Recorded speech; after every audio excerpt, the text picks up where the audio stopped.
Welcome to Integrated Wellbeing YouTube channel and podcast for people in grief and the professionals who serve them. We provide education, inspiration, and practical tools by interviewing those bereaved by loss, mental health professionals, and grief specialists. Integrated Wellbeing Institute seeks to awaken the griever to their inner peace through the guidance of their body. And today I'm delighted to introduce you to Shara Ruffin. Good morning, Shara. Good morning. How are you, I'm Mr. Gina just Grace? delighted that we could connect today. How are you? I'm doing well. Can't Good, complain. good. I am going to give you a little background about Shara. She's an independently licensed clinical social worker and former psychotherapist from Philadelphia, Pennsylvania. She holds a bachelor's degree in social work from Lock Haven University of Pennsylvania, and her master's degree in social work came from Howard University School of Social Work. She has specializations in grief, personality disorders, family trauma, compassion fatigue, military counseling, mindfulness meditation, ADHD, and anxiety. So I'm sure you can all understand why I invited her to be with us today. So, Shara, I am so amazed at all the griefs that you have experienced in your life that have brought you to this place. And I am just curious if you'll share an early grief in your life and then the more recent grief of 2020 that we talked about. So talk about your early grief and how you found your way to social work. I definitely can. I would probably, as you were talking, would probably go back to my earliest memory of grief was my um, aunt passing my sophomore year of college, and my grandfather's passing. Um, I didn't deal with grief very well back then because my earlier experiences of death came from having my first pet. My mother, who's very spiritual, said that when I had my first cat, his name was Smokey. I grew up with him till about 10 years old. She said, "Hey, he's in heaven," and she buried in the backyard. And I was like, "Well, I saw where she buried him, and I was really confused. So I dug him up, and I was horrified." And after that, my perception of grief for many years was fearing death. Um, when I got to college, my grandfather had passed away. He was the first of the four grandparents I had who had started to pass. And I remember going to his funeral and really having a really hard time with the loss. I was very close to my father's father and have a lot of warm memories of him. And after that, I stopped going to funerals. My aunt passed away. I didn't go. She died from breast cancer. Um, I could have went to the funeral, but I used the excuse of, "Oh, I'm too busy." And I remember, interesting enough, I was going through death and dying grief class, which I barely went to, ironically, at the time, my junior year, and the professor understood. But one of the assignments that she gave to me was a grief journal of putting together a big collage. I still have it till this day, many years later. It was a scrapbook of different meanings of death, what pictures, what came to my mind when I thought of death, my fears and anxiety around it, and what were some of my pathological understandings as well as the impact of my experiences.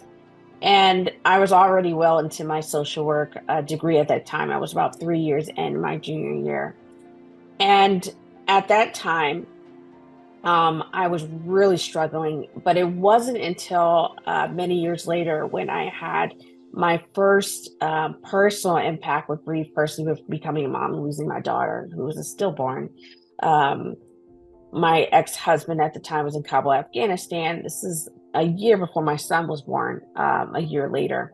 And it was really hard because I was disassociating from the experience. I gave birth to her, and I was, I believe, in my early 20s at the time.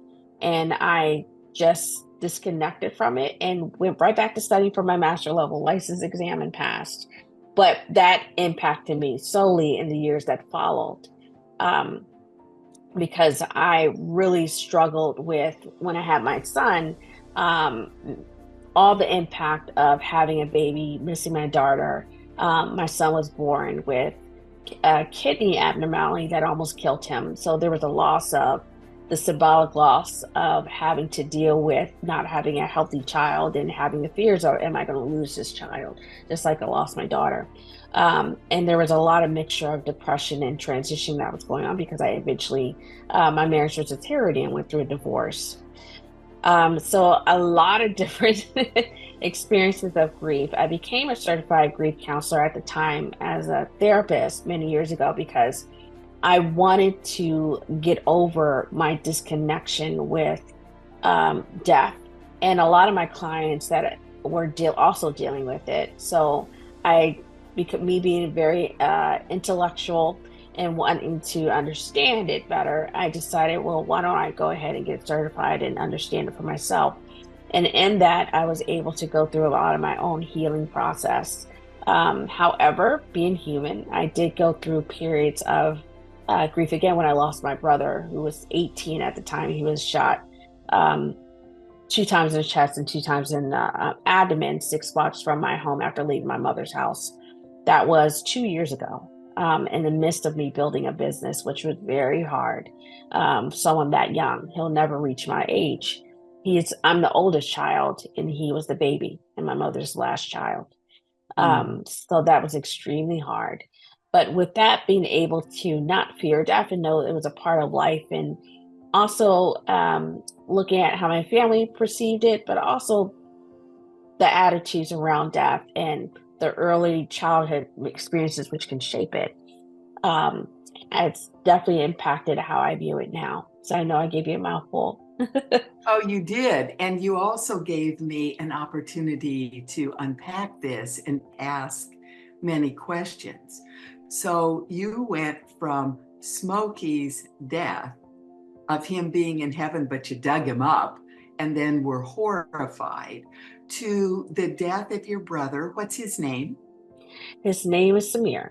Samir, because when we say their name, they're not forgotten. And that's the big fear so many of us have, is our beloveds will be forgotten. So you went from the death of Smokey to Samir, and it was a very different experience. What were the tools and also your awareness of beliefs that made it possible for you to begin and grow your business in the midst of this horrific, violent, sudden death of your brother, Shara? Well, I can't say that it definitely wasn't easy, because No, I sure. know that. Yeah. Oh, no, no, no. I'd surely say that because right after that, my stepfather ended up having lung cancer, and he had 3 surgeries consecutively after that, and it's metastasized to the brain now. So it's been 2 years. Right after my brother died, he started to lose his health, which became very frail, and we almost lost him.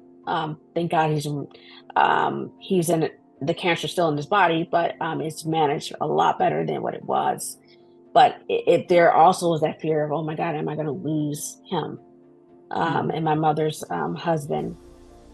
It was hard. I have to be honest to say that I did not always use those beautiful tools that I often taught my clients, even in grief counseling. I have a tendency to disassociate at times when I need to in order to operate, and it can be at times it works, and then it's on the other side is very dysfunctional.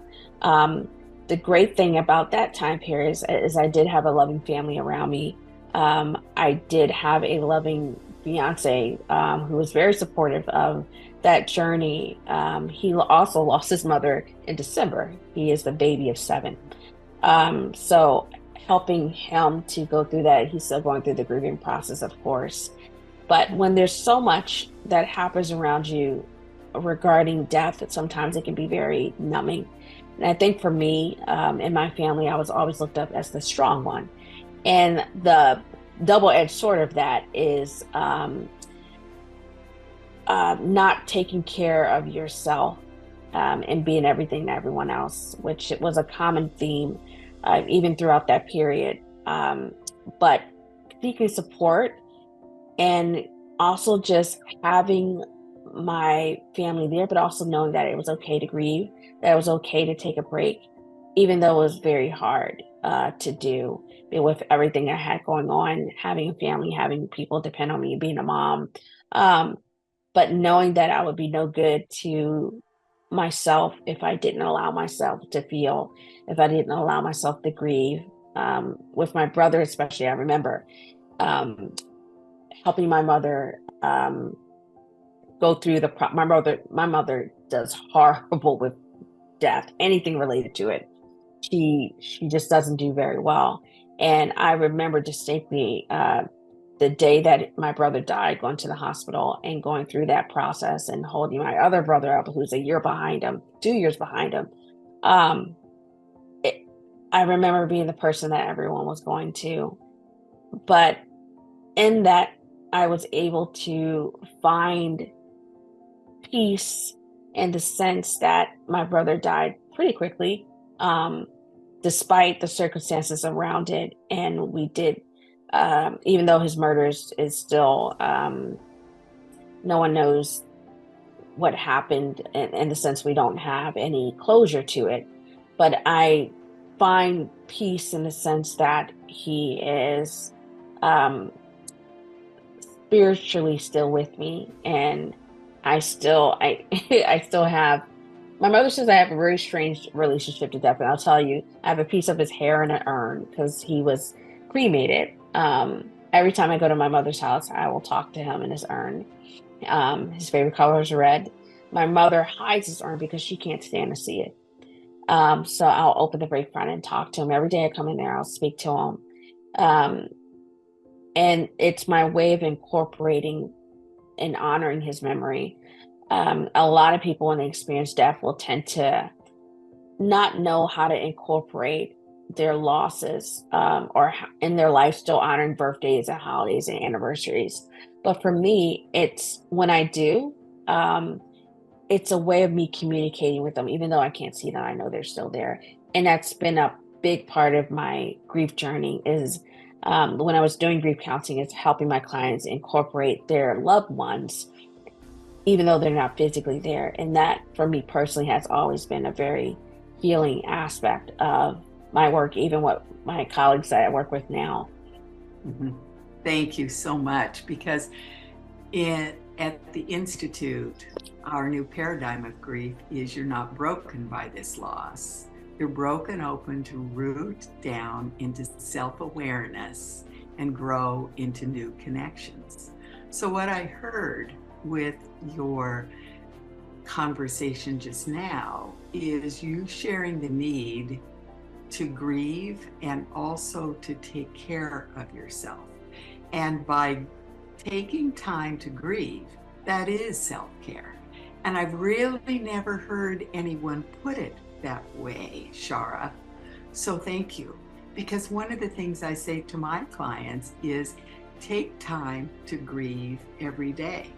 And boy, that's met with resistance at times because Of who course. wants to sit down and be with their grief?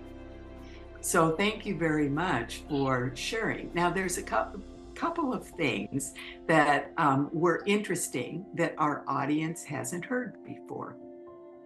And that was where you talked about dissociating as a Mhm. way to go through something that was hard. So, would you please define for those in our audience who are unfamiliar with that term what it means? Well, and without being clinical in just simplistic terms, I think of just disconnecting to from reality, disconnecting from your emotions, another ego defense mechanism of isolation of affect, when you are able to remove your emotions from an, an event that would, emotionally cripple you. Um, for me, disassociation just simply means disconnecting from your reality in order to function to some degree. And I think as a defense mechanism that we all have different ways of coping, that Mhm. it only becomes dysfunctional if it's continuous, if you don't allow yourself to acknowledge and feel. So just to keep it simply put, it that's what I think of concretely Good. in that term. Okay. And so that leads me to be curious. Is it the same as numbness? Because I think so it. many people Mhm, describe their experience of grief mhm. is I am so numb. And so they're not connecting in the moment. I think that can be an effect of dissociating. Okay.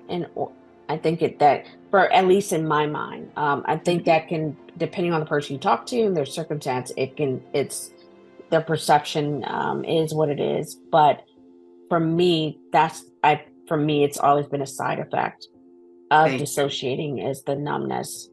Okay. And there was a term that no one else has used in any of these interviews. And that was when you talked about symbolic grief with Hmm. the birth of your son. So, would you talk with us a little bit more about that term, please, Shara? Yes. So symbolic grief just simply means the transitions that we normally go through where we lose something, but it's a normal part of life. It's beyond death. So any grief that's not related to a loss of death, to simply put it. Mm-hmm. Thank you. Thank you so much. And I loved how you were talking about the fact that you chose to take the grief certification to get over your grief. But Mhm. then you talked about moving through, because we know the truth is nobody ever gets over grief. They have to move through and allow their life to grow around it. And you've had so many losses. Is there something that keeps you going? A belief, I've heard it, which is that their consciousness continues. You demonstrate that to me by talking to your brother. And Yes. so is there a belief that you state or share with clients for them to know that this, you know, energy is neither created nor destroyed, and so it simply changes form? Yes. I just recently had a conversation with a colleague of mine who's also a client of mine that I'm helping through her licensing process for her professional license in social work. She just lost her brother, and Mm. in that, it triggered a lot of other unresolved grief circumstances around family members she's lost. Um, so in that, helping her to acknowledge how she's feeling, but also slowly, and not saying she has to do this all at once, but in her own time, allow herself to go through the cycle. Not everybody gets to acceptance. We all know about Kubler-Ross's and her cycle of grief. Not everyone goes through denial or anger at the same time. It's a cycle that can be back and forth, and it's one that we can be stuck in for many years, different steps. It really depends on the person. It's such an individualized journey. Hmm. Um, and so for her, in sharing that, when you are ready, I would highly suggest um, incorporating your loved one, or gave her my experience of my brother, and self-disclosing to connect with her, Hmm. um, that it's okay to talk to your brother. She also has an urn, and she just actually started talking to him. He only died 2 weeks ago. Oh. Um, so they used to share a lot of jokes together, and in that, it reminded me of my baby brother, who was a troublemaker and a jokester, and he was mostly the life of the party a lot. I shared with her some of the jokes that shared with him, even though I can picture in my mind him laughing and coming up with a rebuttal in response. Uh, but just um, the memories stay alive. So to me, helping, like when I had clients that were in grief counseling, helping them to incorporate their loved ones um, is another way of healing. It's another way of connecting, not only through talking to them, incorporating birthdays on holidays, but it's another way of connecting to yourself and where you are in the grief process. Mhm. It really is.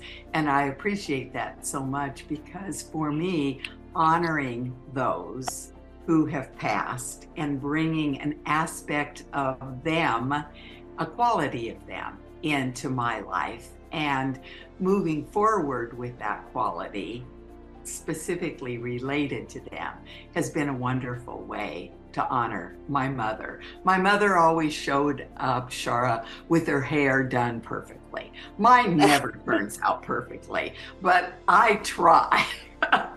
and it's the way of honoring my mother. And it's interesting. Do you hear what's happening to my voice as I talk about my mother? Mhm. I call that gentle grief. It's like, yes, talking about my mother brings up that awareness of my missing her. Mm-hmm. Mm-hmm. Yeah, yeah. So There was excuse me. another interesting experience that I think is also important. Out of all my experiences of loss, I've never seen somebody actually pass away. The first time I saw someone actively take their last breath was my fiance's mother, who I've known since I was 16 years old. She died a week before Christmas, and I remember going to hospice. She died from complications of COPD. She was Mm, 70 years old. And I remember going into the room, and because there were a couple of periods during the last 2 years that we thought she was going to go, and she just stuck around. Um, and I remember seeing her, and it instantly triggered, this is it.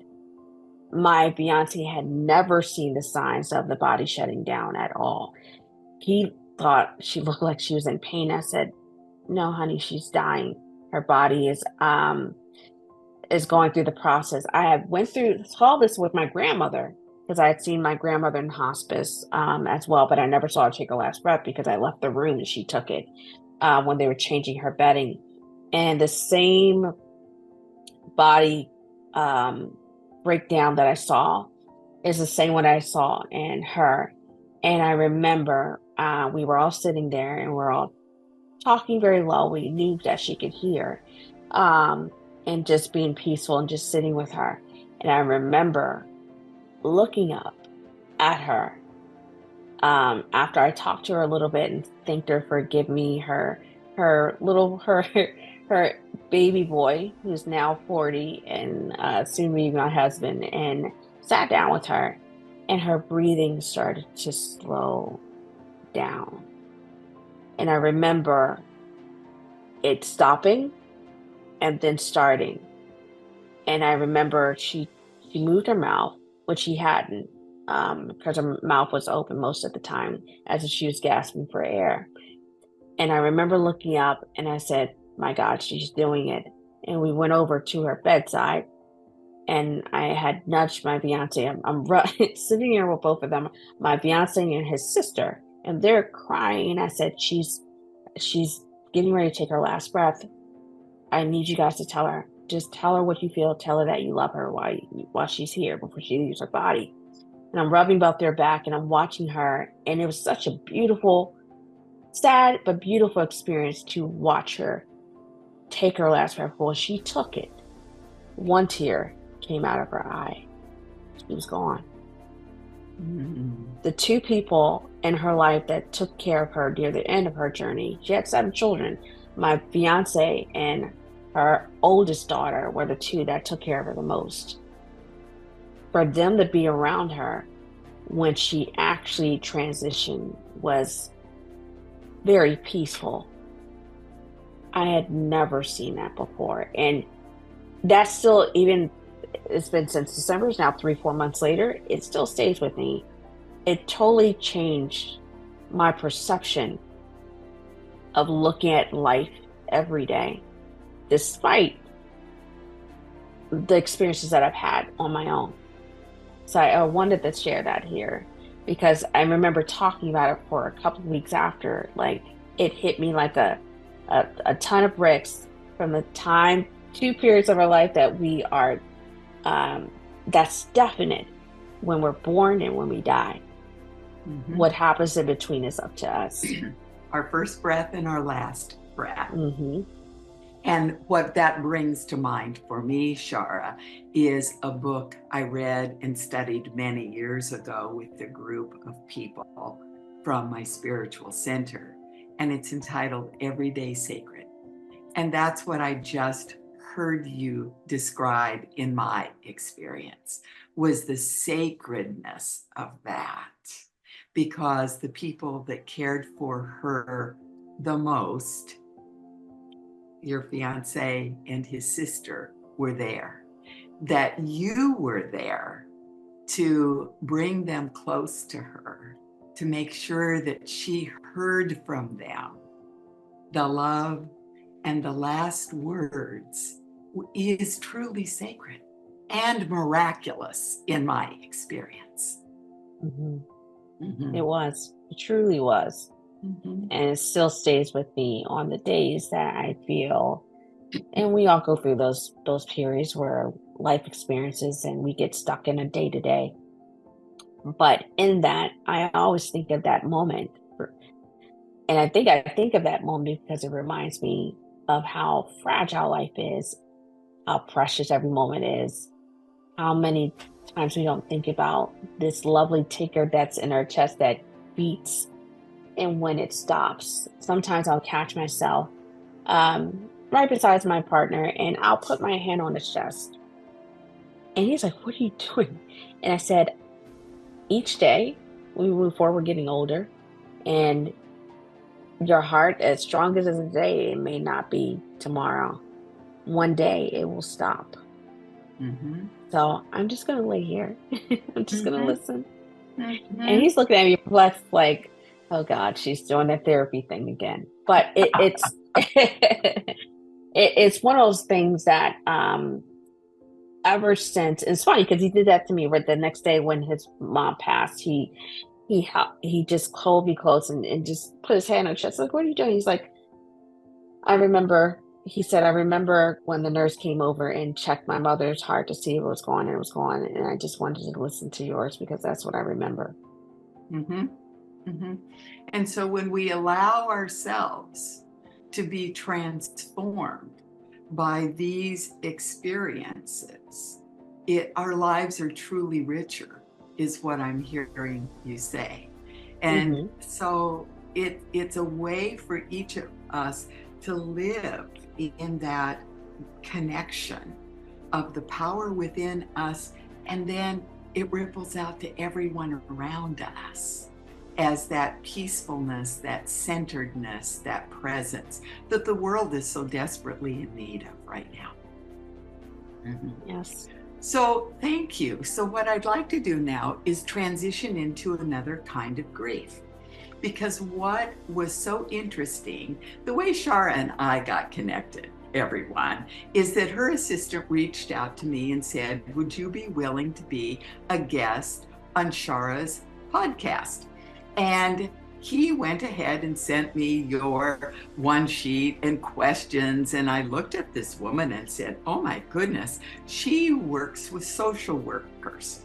And I know social workers work with grief. And so it was kind of like, oh yeah, let's explore this connection more.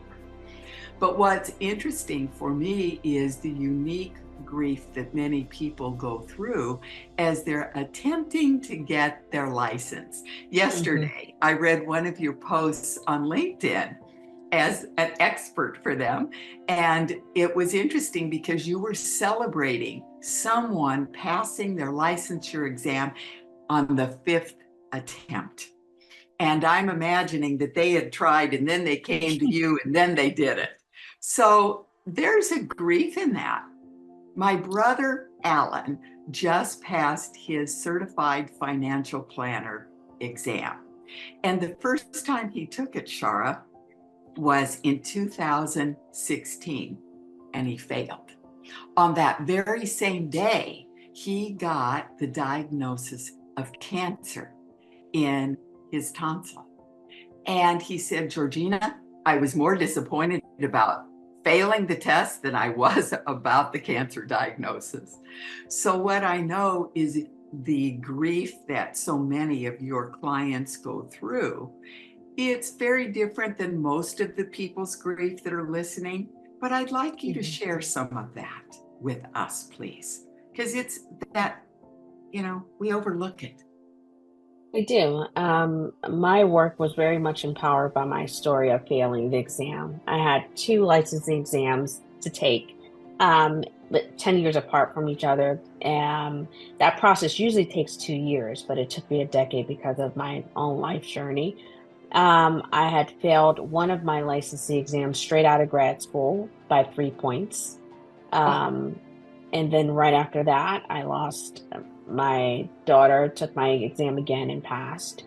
My clinical exam, which allowed me to do independent practice 3 years ago, was probably the hardest symbolic loss in terms of the licensing process because I had so many life transitions and losses had happened for me to get to that point. Um, so much push and transition and waiting. When I did miss it by 2 points in 2019, I was devastated. And I spent about 8 to 9 months trying to figure out what were going to be my next steps because the pandemic had hit. And I now had 3 children at home to care for and figure out career wise, how was I going to get myself out of this? Because I was kind of at a standstill with my career at that point. And after I did pass that exam, I started sharing bits and pieces of the story of what it took for me to get licensed. And I remember on LinkedIn, it resonated more than just social workers because I talked about the losses, the depression, the losses of my daughter, my divorce, um, finding my way in my career while going through depression, and again the word dissociating as a therapist in order to do my job but still have a baby that was medically compromised. For 8 years we were in and out of the emergency room hospitals while working a full-time job. A lot of sleepless nights, early mornings, and sometimes not sleeping at all, compounded by the deterioration of my own mental health. This was about a good 8 or 9 years while trying to climb the requirements needed to get that clinical license. So when I did fail, all of those things I think came up for me. And the constant pushing forward, because I've always been someone that despite what's in front of me, I'm going to keep going. I'm going to keep pushing no matter what. I have people that are always coming and say, I don't know how you just push through things when stuff happens. And I said, I think besides my sibling position of being the oldest, resilience to me is more of a process. It's not something that you do. You find your way through. And with the license, especially, many of my colleagues face many experiences that are entwined with their license, life circumstances, and not having the normal journey of just studying for an exam. I always take the holistic coaching process very seriously. Then I'm asking them questions about what are the psychological barriers when you fail an exam. If there's always connection to failure, that goes back earlier than an exam. So, in that, I'm always finding a whole bunch of other losses connected to that failed experience. And so we do a lot of processing around that in order for them to let go of that not emotional baggage, but what's what's keeping them weighed down in order to get them to where they want to go. Mhm. And that usually takes a lot of evidence-based practice of parts of CBT, thought replacement, mindset coaching, and just emotional support, which is why I guess I'm having the success that I do, because it's not just focused just on exams, but the holistic process of doing and also working through their own mental health. A lot of my colleagues are not really good uh, providers of their own self-care, and Mhm. me being one of them. But in that, me being able to identify, to be patient with them, to connect to them, to be their support in a dark tunnel where life is constantly changing while they're trying to achieve this one goal. Um, what is part of the reason why I share those stories the way I do across social media, because for them, the license is, yeah, of course, leading to a lot of different um, pros, such as, their academic professional development, their opportunities, their growth in their career, but also for some of them, especially a lot of clinicians of color, there's a lot of systemic reasons why they're not able to achieve the license on top of their own experiences. And sometimes it's wrapped in a lot of loss and grief, and that's often triggered by a failed experience. I'll Mhm. pause there. Thank you. It's very interesting because basically what I'm hearing is the failure of that exam breaks them open. And with you, they root down into self-awareness by doing what Jesse Corin from the Thrive Academy calls doing the inner work. And what happens is so many people are so good at identifying what's happening with another, being able to be present and offer the tool, and yet to do their own inner work is really a challenge. It takes time. And so I really appreciate what you just shared with that, because one of the facets of grief we talk about not only is navigating the ocean of emotion, but grief brings up the deepest, darkest parts of ourselves, longing to be heard and healed. And that's what I was hearing you say happens so many times with the people with whom you're working. And as you were talking, it brought this quote from the Reverend Dr. Michael Beckwith, who says, pain pushes until vision pulls. And they have the vision of passing this exam, and it's pulling them forward, but they're still in the pain of their loss and failure. And then you come along. And Hmm. so that's really, really amazing to me that you recognized, oh, this is a niche where I can support. My brother Alan, remember we talked about him? This time, my goodness sakes, he spent thousands of dollars with a company in the southern part of the United States that provided many opportunities to study and then test and study and test. And he had a study buddy. He didn't have somebody like you, but he had a study buddy, and they helped one another. And it was very, very interesting for him. I would check in and say, well, how's the studying going? And then we would talk about things that might be coming up. And I wasn't therapizing him, I absolutely promise. But we were just sharing those memories of being kids when we felt like we had failed. So this is so amazing. So what I'm hearing you say is it was 2020. You realized that there was a need for something like this. You started the business then or in 2021, and then your brother died. Boy, that's a Yes. lot. So I've also heard you allude to self-care. And you said, I'm not very good at it. Well, self care is one of those things that we have to make time for with awareness.